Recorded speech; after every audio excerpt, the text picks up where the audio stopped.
Assalomu alaykum qarindoshlar. Hayot musofasida nurg'un ishlarni ko'ramiz. Xuddi nurg'un ishlarningki adolatsizlikdek, haqsizlikdek, masalan Alloh taolaning qilgan ishlaridan nurg'un ishlar haqsizlikdek, adolatsizlikdek ko'rinadi insonga.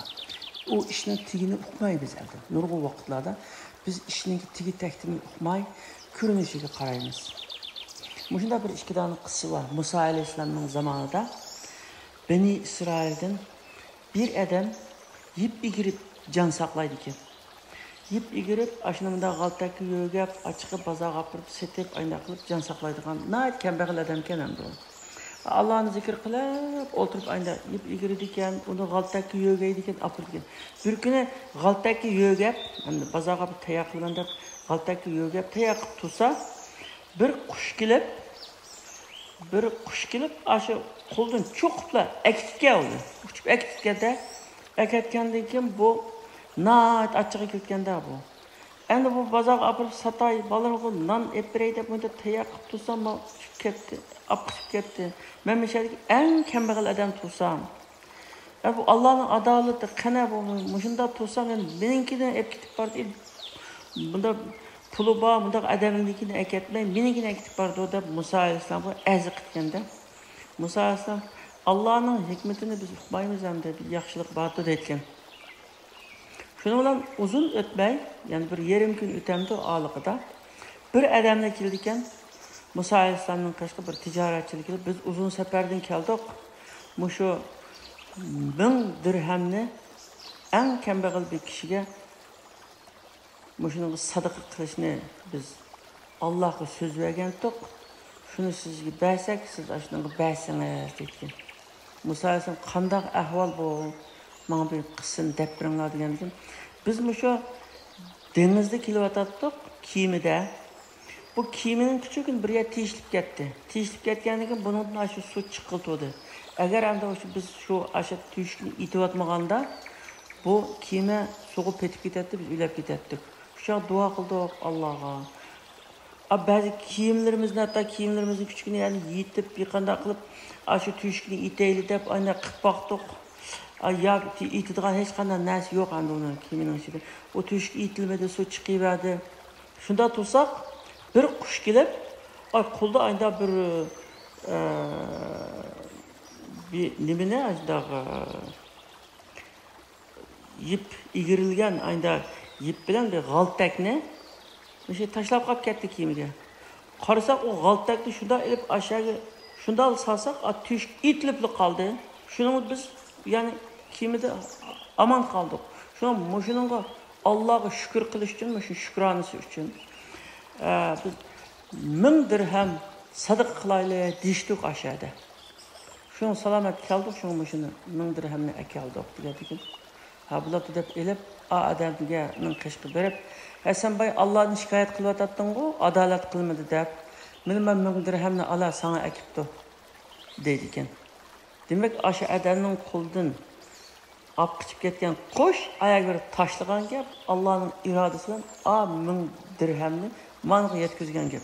Demek bazı ishlar bizning hayotimizda haligi bizga ziyonliqdek ko'rinadi, natija e'tibori bilan bizga foydali ishlarni. Bir kuni Musa alayhissalom o'zi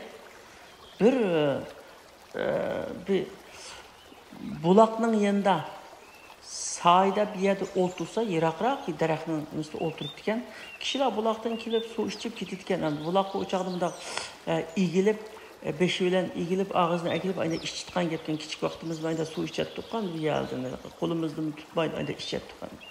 Bir askar kelib, podshohning askarlaridan birisi kelib suv ichmoqchi bo'libdi. Uningki bo'yniga g'om bir oltin qachi esiqlikkan. Boyunda altın kaşığı varken su içeyde bunda igilse igilenmeye kadar boyunda altın kaçı zincirli esirli olan iken bunu menga ep qap turib suni içidiken da yetib turib suni içip bulab onu amay ketib qolgan, unutib qolib ketib qolgan. Ketib qolgandan keyin bu qanday o'tgandan deb Musa alayhissalom soyida o'tirdi dedi. Qarasa bir kichik bola kelib nimani shu oltin tabaqning qachini elib ketgan.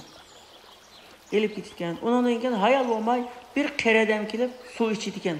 Suv ichib tursa, heliqa askar kelib Mening oltin tabaqim qana deb anınğa ne deyken. Kömüden mi altın tabak kömüdü? Yo'q, sen tiqib olding bu yerga, senden boshqa odam kelmadi bu yerga.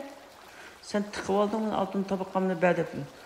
Hay, men altın tabaq kömüdüm desa, yolg'on aytding deb aşağıda onu o'ltirayotgan. Odamni o'ltirayotgandan keyin Musa alayhisalom turib, "Ya mana haqchilikni. Ey Robbim, qani sening adolating? Bunun tabaqni kichik bola akatgan tursa, men ko'rdim buni. Kichik bola akatgan tursa, ma adam bunun tabaqini ko'rmagan tursa, ma adamni saqchi o'ltiryapti. Mushundaqmi ish bo'lamdi" degandan keyin Alloh taolo to'xta aldırma deb unuga aş adamning tarixini bunda bir ko'rsatgan. Ya'ni bunda videoda ko'rsatgandek bir seriyani ko'rsatgan. Ko'rsatganda qanday bo'lgan desa, balaninki tabaqni akatgan balaning dadisi bir tijoratchi ekan. Bu bala tug'ilishdan burun anasining qo'shiqti chaqda bu bala o dadisining pul molini saqchi evelish uchun o odamni o'ltirib etgan. O'ltirib etib, o'sha odamning oltin kumushini evertgan. Buni bekim uqmaydi, o bala uqmaydi endi. Oltin kumushini evertgan. O'sha oltin kumush mushu oltin qachining qimmatiga tengkan. Bu bala dadisining haqqini epti buni, akitibdi.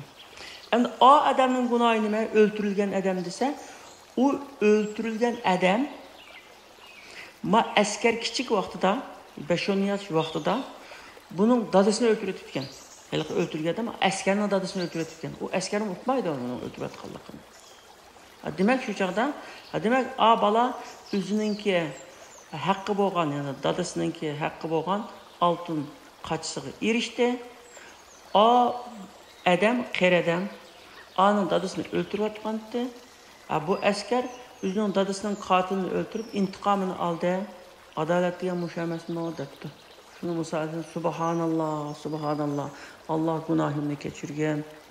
Xato qarashli bo'libdi-ma debdi.